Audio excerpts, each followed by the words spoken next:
Honorable Dongoto.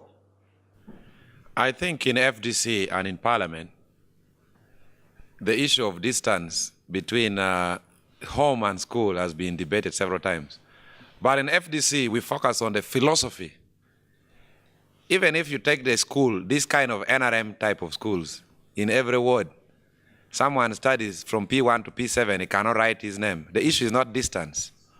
The issue is the quality of education. So even if the school is in your sitting room, and we have this kind of teachers who are drunk, we have this kind of pupils who get up to P7 and cannot write their names, the issue is not distance. The issue is, even if it is 100 kilometers away, people travel up to King College Budu for A-level. It's over 300 kilometers away. It's because of the quality of education.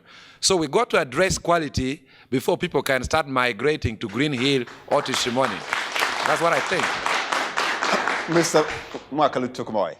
Democratic Party will revamp, will redefine education system in this country, because education is now a privilege, not a right. We shall make it a right. The bigger question is Democratic Party will look at both micro and macro level of education. We want to see how to start building young people. We will focus at early childhood development. Just tell us, how do you get there? This we shall get there by, first of all, fighting corruption. Because we have the opportunities, we have the resources, but the money goes to the throats of politicians in the management of the state. You realize that Uganda loses 500 billion every year.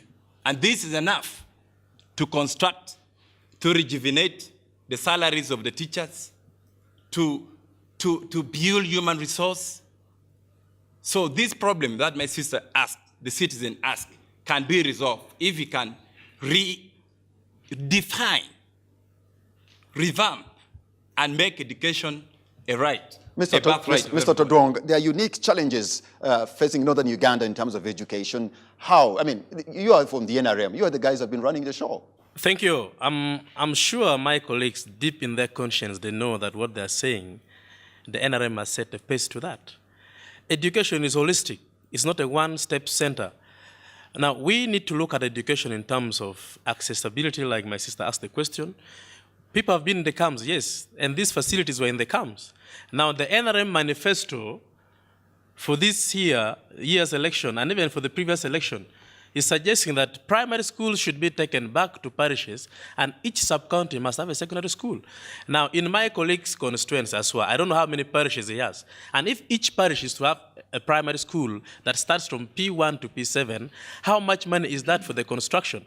And what is the total budget for the construction of classrooms in Uganda? And what is our national budget cut on that?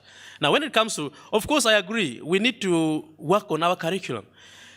We don't look at education in terms of passing exams only, and that is what I think people are trying to focus at. Education is holistic. Train a child to be responsible, to be a good citizen, to know the rights and the duties of a citizen. Are you doing that now? Now, that is this, you know, we cut things in phases. Before UPE came, our enrollment rate was only 2.5 million pupils in schools all over Uganda. But now with NRM, with the introduction of UPE, we have 8 million pupils. Now, 8 million pupils, you remove 2.5 from, which means initially we had almost 5.5 million pupils who were home in the communities. Someone who is in the community definitely could not have access to these basic services we are saying. Before I come back to you, the audience, let me hear from Boniface Oniba. Yeah, you are the Vice President of Uganda Federal Alliance. Thank you, my sister. Somehow, I don't agree with you. I don't agree with you. In my area, there are so many schools built by NGOs, and they are not even being utilized. So when I go back to the education system, which is designed by the colonial to collect only money from the people and benefit them, there is no way we can go with this kind of education unless we do something. We in Uganda Federal Alliance, we say we must look at the benefit factor to the teachers. Those are the moderators. Those are the people who are bringing children on board. But when school is there and there's no teachers, or you even go further and then you collect a dropout from that same school to be a teacher in that school. So you are challenging what the citizen has brought forward, that people are walking 20 kilometers looking for education. Is that what you're saying is not true? it is in my area, like Amuro, I believe it's not true because there are so many schools which are just vacant and is near to people.